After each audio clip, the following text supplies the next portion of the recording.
yaitu Kak Uli, pemilik dari hotel. Apa itu? Itu mah aku tadi nggak tahu. Apa? Hai semuanya, jangan lupa di like, comment, dan subscribe YouTube aku. Oke, sekarang aku mau langsung aja kasih ke bagian Ai karena dia bakalan ambil alih YouTube channel aku. Silakan Ainya, welcome back to my YouTube channel Getari. Kali ini aku nggak sendirian dengan tema yang lumayan berbeda. Jadi aku mau kasih tahu ke kalian dulu. Sekarang aku sama teman aku namanya dan adik aku namanya Ari. Sini kakaknya yang ganteng.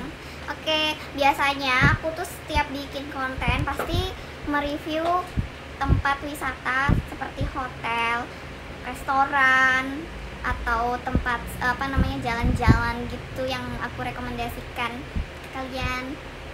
Tapi sekarang aku mau bikin konten yang agak berat gitu guys, dan kita bakalan diskusi. Oke, Sama seperti sebelumnya ya. so yeah, Oke. tanpa berlama-lama lagi guys, Mari kita sambut. No, putar dulu intronya. Dibuat intro. Oke, sekarang aku mau langsung aja kasih ke bagian Ai karena dia bakalan ambil alih YouTube channel aku.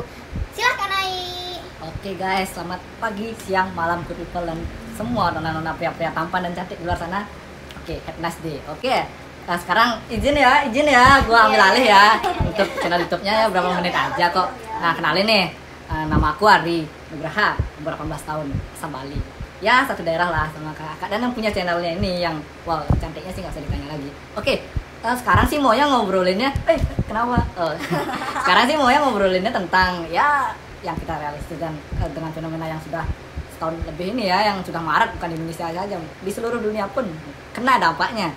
Oke, nah tentang COVID-19 atau Corona pastinya. Nah ini kebetulan aku bisa mendapatkan kesempatan untuk mewawancarai pemilik channel ini, yaitu lebih nama nggak? Nanti bisa dikat nih. Sebutin saja. Sebutin aja, itu Kak Uli, pemilik dari hotel. Apa itu? Itu mah aku tadi nggak tahu. Apa? Hah? Tiba-tiba. Kenapa? Kok bisa berubah gitu? Nggak tahu. Untuk apa? Udah lanjut. Kan katanya. Pada kesempatan ini aku dapat gini nih, kesempatan waktu untuk wawancarain pemilik channel ini, yaitu yang kita tahu yaitu Get Korea ya, dengan yang punya bisnis juga tentang pariwisata. Dan ya ini sekarang saya akan menanyakan dampak-dampaknya. Nah, selamat malam nih untuk Malam. aduh kok aku jadi grogi ya di sampingnya ya, anjay tinggi. Sensor nanti masuk udah ada U-nya tuh kan. Oke, aku nanya dampak-dampaknya nih. Ya katanya itu kan rumor aja kan, biasa, mudah-mudahan enggak jadi kan. Oke, nah untuk dampaknya nih para bisnismen maupun yang lain lah yang diwakilin kakak sendiri, dampak oke, positifnya aja dulu. Dampak positifnya apa dulu tentang ya pandemi ini, gimana tuh? Berat sekali ya sebenarnya mau bilang, terutama dampak positifnya. Kalau aku melihat dari personal aku yang aku rasain sih, ngerasanya udaranya lebih enak. Mungkin karena mobilitasnya jadi berkurang, terus polusinya berkurang, udaranya jadi bagus, pikirannya nggak terlalu capek-capek banget lah ya. Badannya juga banyak beristirahat, melakukan hal-hal yang positif seperti olahraga. Banyak waktu sih sebenarnya untuk diri sendiri gitu. Oh, berarti dampak positifnya seperti itu. Banyak sih sebenarnya ya, apalagi untuk Ya, yang untuk kesehatan. bener, itu sih fungsinya. Apalagi sekarang kan kita diwajibkan pakai masker nih. Nah, jadi itu bisa menjadi kebiasaan terus-menerus sampai tahun-tahun ke depan walaupun sudah selesai pandemi ini, bener kan? Benar. Itu berfungsi juga, Mas. Iya, tau nggak yang aku pikirin sekarang apa? Ketika aku nonton film yang udah lama-lama, aku ngerasa kok aneh, kok mereka nggak pakai masker. Oh ya, aku remember itu long time ago gitu. Dan sekarang I used to be wear a mask. Jadi kayak udah something yang harus kita lakuin setiap saat. Itu sih benar-benar berfungsi kali masker tuh kan. Selain corona pun itu masker juga banyak. Ya, kita real aja kan ya, untuk ngelindungin debu juga bisa kan, selain Ya, penyakit biar nih. makin cantik ya. Nah, kulitnya. untuk yang maskeran supaya nggak komedoan juga jerawat kan. Bener kan masker kan? Iya, bener sih. Nah, yang kedua selain masker itu kan kebiasaan. Kedua yaitu mencuci tangan. Itu sih yang penting. Iya. Dulu orang mah mau makan di kobokan aja, air kobokan, kobok gitu. Nah, yang penting udah lapar makan gitu kan. Iya. Iya. Dan yang ketiga itu menjaga jarak. Tapi jangan jaga jarak pada pasangan. Nggak enak bro dijaga jarak. Apa sih ini? Nggak, bercanda. Itu sih, itu kebiasaan-kebiasaan yang bagus. Iya. Oke, itu dampak positifnya ya teman-teman. Dari ya banyak juga sih dampak positif dari corona ini. benar semua sih kan. Ya yang paling penting ya jaga kesehatan, ingat hindari kerumunan lah, untuk juga nanti kita sendiri yang nikmatin kan apa yang dari dampak positif dari corona ini gitu, pandemi ini. Oke, itu sekian dari dampak positifnya. Nah, untuk kakak sendiri nih, kalau dampak negatif sih sudah banyak, tapi untuk pendapat kakak sendiri mengenai pandemi ini, apa sih yang kakak rasain gitu? Coba kak. Rasain susahnya, apalagi yang punya mobilitas tinggi kemana-mana gitu, terhambat, yang nggak enak, rezekinya jadi berkurang, komunikasinya juga berkurang, uangnya seret. Bener sih, banyak yang kena dampaknya sih, banyak planning yang jadinya ke cancel banyak. Dan kebetulan saya kan suka olahraga juga. Nah, banyak kali yang dampak negatif dari pandemi ini. Contoh bermain, latihan aja susah, kadang-kadang kita dibatasi, pertandingan juga ditunda gitu. Itu sih. Nah, bener siap. Dan yang paling keras tuh untuk di seluruh dunia dampaknya, yaitu tentang ekonominya. Itu yang keras. Iya, itu udah jadi penurunan masalah drastis. sih, ya. Apalagi kita di Bali nih ya, yang apa namanya yang menonjolkan Bali itu apa? Pariwisata. Sedangkan dengan terkenanya dampak negatif dari pandemi ini ya udahlah, nggak usah ditanya lagi kan. Itu sih. Jadi kita bisa narik kesimpulan. Nah, aku punya gini nih sebenarnya. Nggak usah deh, nanti akhir videonya aku ngomongin kata-kata mutiara aja, kata-kata mutiara.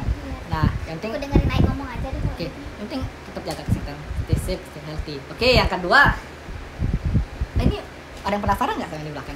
Mau nggak? Mau ditanya nggak? Ya udah tanya. Kak, oke. Kenalin dulu dong siapa kak? Akhirnya aku dinotis. Kenalin dulu dong. Apa nih? Ya kakak siapa? aku. Profesinya atau gimana? Oke, makasih ya Ayah udah ditanyain. Ya, aku dari tadi sebenarnya aku nunggu dipanggil gitu kan. Saya kan ya biar fokusnya nih satu-satu. Oke, kenalin, nama aku Widi. Jadi aku salah satu guru olahraga di SD negeri di daerah Denpasar, Bali, dan aku aktif sebagai promotor Stepin, yaitu tes potensi genetik di Bali. Oh, oke. Aktif ya, Oke. aktif ya bunda. Lumayan aktif, Ya, cuman ya tau lah ya di masa kayak gini ya lumayan menserotkan. Kok Ya, menserotkan sih? bener menghambat lah. Licin terus ya, Ya, hasil mudah-mudahan. tesnya nanti. Ya, Kayaknya penanya bakalan dites juga nih. Gimana Ge? Korea siap ngetes MC-nya. Aku bagian untuk memutar ke yang di belakang, jadi tolong silakan fokus ya. Oke. kalian. Tadi kan kita nanyai kakaknya itu di bidang pariwisataan ya, bisnismen. Nah sekarang aku mau nanya nih ke kakak Widinya yang mendalami dunia pendidikan atau berprofesi sebagai pengajar juga atau gitu. Iya. Gimana tuh dampak positifnya dulu deh, biar senang dulu deh. Positifnya apa deh? Dampak positifnya? Dampak positifnya ya, kalau bilang dampak positifnya itu jadinya kita lebih mengenal yang namanya perubahan zaman artian dalam pendidikan itu kan kadang kalau misalnya kita tetap muka gitu, kita IT itu kayak nggak terlalu berpengaruh gitu loh. Paling banter itu kalau kita melakukan IT itu ketika kita ada laporan, ada memang online dari pusat atau dinas, laporan dapodik lah gitu kan, daftar pendidikan itu, terus administrasi langsung ke pusat kita pakai IT ya. Tapi ketika masa seperti ini, corona gini, otomatis para pendidik atau pengajar itu dipaksa, murid juga dipaksa, orang tua juga dipaksa gitu loh ya. Dalam artian kita harus tahu tentang IT, belajar lagi cara gunain platform yang dalam artian mempermudah kita dalam tatap muka secara online. Kayak salah satunya kayak beberapa platform ya, Zoom kayak gitu kan, Google dan lain sebagainya, itu banyak banget. Dan itu kita harus pelajari ulang dari nol yang sama sekali tidak pernah kita pakai lagi kayak gitu kemudiannya. Itu dampak positifnya ketika jadi nambah ilmu aja sih dan nambah ilmu juga, nambah ilmu banget ya di sana. Soalnya poinnya tuh intinya kita harus ada tatap muka sama siswa yang dimana harus harus belajar dari rumah. Ya. Nah, denger tuh semua siswa semua yang di rumah daring yang ngeluh, aduh guru banyak kali ngasih tugas ya. Bener. Denger. Kita Semuanya ada. semuanya kok pasti saling bantu nih. Sekarang gimana kita saling bantu, bersinergi lah untuk nanti sama-sama juga ada hasilnya kok. Bener Gitu. banget. Jangan saling ngeluh kayak nggak ada gunanya juga terus ngeluh gitu loh. Oke, itu sih positifnya. Ya, jadi kita bisa mengikuti perkembangan zaman ya kan. Perkembangan zaman ya, yang dimana Benar sih. iptek itu penting gitu loh. Di sini kita belajar karena nggak cuma siswa aja, guru pun juga punya tugas yang harus diterapkan, yang harus dari pusat minta tugas, dari anak-anak kita berikan harus ada tatap muka, oke kayak gitu. Dari orang tua juga kita harus komunikasi sama orang tua kayak gimana kan gitu. Apalagi saya kan salah satu di bidang sekolah dasar atau anak-anak, itu kan agak rentan juga gitu loh di zaman sekarang Kalau anak-anak yang SMP, SMA itu kayaknya masih bisa mandiri ya, apalagi yang penting punya gadget. Ya usaha ya, namanya niat atau usaha, walaupun nggak punya gadget kan bisa pinjam atau bareng sama temennya gitu. Ini nggak jauh-jauh dari lingkungan rumah. Nah, sekarang kan masih ya tau lah ya kondisi Ya, kayak gini. benar-benar. Itu sih yang karena iptek tuh nggak ada matinya lah, terus ada update setiap tahunnya, bahkan setiap harinya para ya program dan lain-lain itu terus mengembangkan iptek gitu. Jadi lebih baik lagi kalau kita tidak beradaptasi kali zaman susah bro yang sekarang kayak gitu. Oke, gitu sih, bener. Nah, yang kalau dampak negatifnya mungkin mirip-mirip lah sama kakak kayak yang tadi ya, mungkin kan. Gimana tuh menurut kakak aja deh singkat. Dampak negatifnya nih di pendidikan. Ya, dalam bidang pendidikan itu sendiri. Kalau saya sendiri kan umum ya sebagai Ya. pengajar ya. Dampak negatifnya itu kayaknya ada banyak banget listnya. Listnya tuh ya salah satunya ya kita penyampaian materi kadang tidak tersampaikan dengan maksimal ke siswa. Jadi banyak banget siswa yang sudah diberikan pengajaran secara maksimal oleh guru, ternyata ujung-ujungnya akan misalnya siswa itu nggak mengerti, dia nggak dapat energi langsung, dalam artian feedback yang benar-benar terasa nyata dari siswa. Ya kalau siswanya itu terbiasa untuk sekolah online atau secara virtual gitu ya. Tapi ini kan siswa selama ini selalu mengadakan tatap muka, komunikasi langsung. Itu beda banget rasanya. Benar-benar. Beda banget, apalagi kalau saya sendiri kan di bidang olahraga ya. Olahraga teori itu olahraga sebenarnya sekian persen, yang Iya. prakteknya yang banyak. Iya, itulah prakteknya. Kalau kita salah-salah ngasih gerakan, kalau kita nggak salah-salah sih, semua kan semua butuh proses ya. Kalau kita mentransfer apa yang ingin kita berikan gitu tanpa prosedur yang benar aja udah kayaknya murid tuh siswa tuh kurang menerima, apalagi yang nggak gini ya, nggak sesuai prosedur kan tambah blank gitu. Soalnya banyak banget yang ngeluh dari siswa juga, dari orang tua, ini kapan sekolahnya gitu. Siswa orang tua jadi nggak bisa fokus cari kerjaan di era kayak gini kan, lumayan susah juga kerjaan, banyak yang ya PHK lah istilahnya, banyak juga yang dirumahkan kayak gitu, udah dirumahkan, anak dirumahkan gitu kan ya. Apalagi saya di guru olahraga itu full event sebenarnya, kejuaraan olahraga sekarang sama sekali nggak ada. Itu jadinya prestasinya ya bisa. Oke. Tapi entah kayak gimana. Paham, berarti kan dampak negatifnya terasa mungkin ya. Banyak banget. Apalagi saya juga sebagai siswa juga sih, aku ya nggak semua juga teman-teman memiliki gadget maupun jaringan yang mumpuni kan gitu. Itu yang bikin susahnya dalam artian pengertian di pembelajaran itu sendiri itu sih. Oke, itu dari kakak dalam bidang pendidikan sendiri, pendapatnya bisa disimpulkan seperti itu. Nah sekarang gantian dong nanya. Sekarang coba aku yang diwawancara nih sebagai sudut pandangnya sebagai siswa nih, ditanya kakak berdua boleh deh. Gimana Li? Oke, ini penanyanya minta ditanya balik ya. Jadi tadi kan sempat dibilang dari perspektif aku, karena memang ada banyak banget keluhan dari siswa atau dari orang tua ya tentang COVID-19. Nah sekarang tanya ke siswanya langsung, apa sih yang dia rasain selama COVID-19 ini? Yang kamu rasain aja deh dulu. Kalau positif negatifnya di belakangan dulu nih. Yang kamu rasain dulu nih. Oke.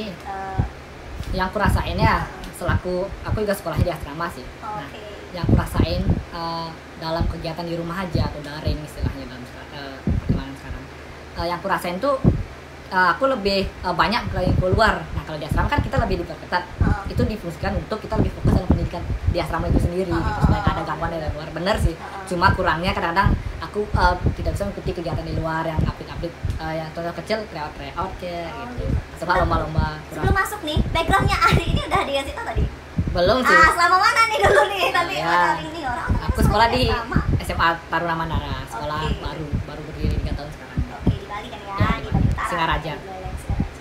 Oke, nah tadi dirasain itu bener, apalagi anak asrama ya, dampaknya itu beda banget pasti kan, antara di lingkungan asrama dan di luar asrama. Nah, jadi schedule pun berubah ya, Ari? Ya. Schedule berubah semuanya. Apalagi didikan asrama ya, pastinya taruna lagi. Pasti jauh berbeda banget. Nah, sekarang ini positifnya dulu deh. Tadi kan ditanya balik nih tentang positifnya. Oke. Nah, dari positifnya itu tadi gimana? Positif dari pembelajaran di rumah aja ini yaitu pertama, benar kata Kak Widi tadi, kita bisa beradaptasi dengan perkembangan teknologi yang sekarang terus-menerus berkembang kan, update terus lah istilahnya gitu. Kita bisa beradaptasi. Kalau ini nggak ada dampak, maksudnya tidak ada pandemi, misalnya kita nggak tahu Zoom kan, jarang menggunakan Google Meet. Sekarang kita bisa lah menggunakan, setidaknya bisa ya yang kurang tahu iptek bisa beradaptasi. bisa berani mencoba. Itu sih dampak positif yang itu. Nah benar juga ada yang dari yang pertama positifnya itu kita bisa sering berolahraga juga, berpola hidup yang baik, Iya. safety kayak gitu jadinya. Itu bagusnya sih, banyak sebenarnya bagusnya. Cuma ya entahlah dampak negatifnya. Itu sih dampak positifnya. Positifnya, oke. Dilanjutin aja langsung ke dampak Oke, negatifnya. kalau dampak negatifnya itu yang siswa rasain ya untuk dalam pembelajaran ini yang pertama, ya kalau semua bisa memiliki jaringan yang mumpuni seperti yang Iya, tadi kami bilang. Ada beberapa siswa bahkan lumayan banyak yang agak tinggalnya di pelosok, yang kurang Iya, jaringan, dan ada beberapa siswa yang hanya mengerti jika tetap langsung gitu. Nah ini soalnya kan ada program tuh daring sama luring. Itu ada yang luring nggak sih? Oh, kalau aku masih daring dulu. Daring semua ya? Ya. Oke. Nah itu soalnya guru itu kalau kita ingin belajar nggak usah sekolah. Ini ya tanda kutip ya. Kalau kita ingin belajar aja nggak usah sekolah. Google ada, platform YouTube ada, di mana-mana ada informasi kan. Website banyak, blogspot banyak. Tetapi mengapa kita sekolah? Nah ini yang sebenarnya ada tanda kutip yang mengapa kita sekolah. Selain kita menuntut ilmu, kita juga memperbaiki kita yang luhur. Karena guru tidak mengajarkan ilmu teori secara logis saja, secara logika aja, tapi guru itu juga meneruskan atau ya men-share ilmu ya tentang psikologi kita supaya menjadi lebih baik lagi. Itu sebenarnya dampak positif dari kita sekolah. Kalau kita belajar, orang luar negeri nggak usah lah kalau mau belajar, Google banyak cuy, gratis. Paketan sebulan cuma sekian ribu, ngapain kita sekolah beli buku? Tapi kalau orang seperti itu pemikirannya terus, kita menjadi introvert pertama, sosial kita kurang, relasi kita berkurang. Tapi kalau kita sekolah, relasi kita banyak, belajar berorganisasi bisa. Nah, guru juga men-share ilmu psikologi yang menjadi kita lebih baik lagi, bersikap lebih baik lagi. Itu sih sebenarnya fungsi dari sekolah nih, dari Komputer pernah bilang juga. Gitu. Oke. Wah, ini cara pikirnya keren banget. Umur masih 18 tahun tapi punya pemikiran seluas ini. Wow. Lu ngerasa gimana ya? Kalah sendiri. Kalau Enggak, guys. kalah sendiri lah cara pikirnya Masih ya di umur segini tuh. murid biasa tuh guys. Enggak. Oke, itu panjang lebar banget ya Ari ngasih taunya kayak gimana. Hah? Oke. Udah kembali aja langsung Oke, ke Ari. itu sih dari sesi wawancara kita ya sebagai siswanya, kakak sebagai bisnis dalam pariwisatanya, bisnisnya ya, dan kakak sebagai dalam bidang pendidikannya. Oke, ada salah-salah nggak? Terlintas saja nih dalam pandemi maupun ini walaupun nanti COVID-19 selesai ya, kita nggak tahu lagi 5 tahun 10 tahun ke depan ada ya mudah-mudahan. Nah, bagaimana cara kita menyikapinya? Gini, bayangkan pandemi maupun bencana ini sebagai ombak. Nah, ombak. Kita sebagai peselancar kan. Kalau kita sebagai peselancar nih, nah bagaimana kita bisa menaklukkan ombak itu? Kalau kita menerobosnya terus bertahan mencoba lebih baik lagi, nggak bakal bisa bro. Kita bakal kekuatan ombak lebih besar lah. Tapi bagaimana cara kita bisa? Kita imbangin lah, kita nikmati ombak tersebut, kita ikuti alurnya gitu. Jangan kita lawan arusnya. Ya ini kita lawan beneran, nggak selesai seperti sekarang. Pak dokter, satgas dan pemerintah mengusahakan kita ini melaksanakan 3M kata ibu, tapi kita terus-terusan melanggarnya. Itu beneran yang baik itu kita tetap patuhi protokol gitu. Kan kita yang mengikuti arusnya. Kan enak tuh. Lama-lama juga berjalan seperti normal. Dapet lah gininya kan terusannya. Gitu sih. Gitu aja sih Kak. Oke guys, jadi terima kasih ya. Semoga kalian semua nonton sampai selesai. Sabotase nih channelnya. Oke. Oke, thank you ya. Jangan lupa like, subscribe, and share video Jangan ini. lupa buat di subscribe, like, comment, and share. DM aku ya. Bye.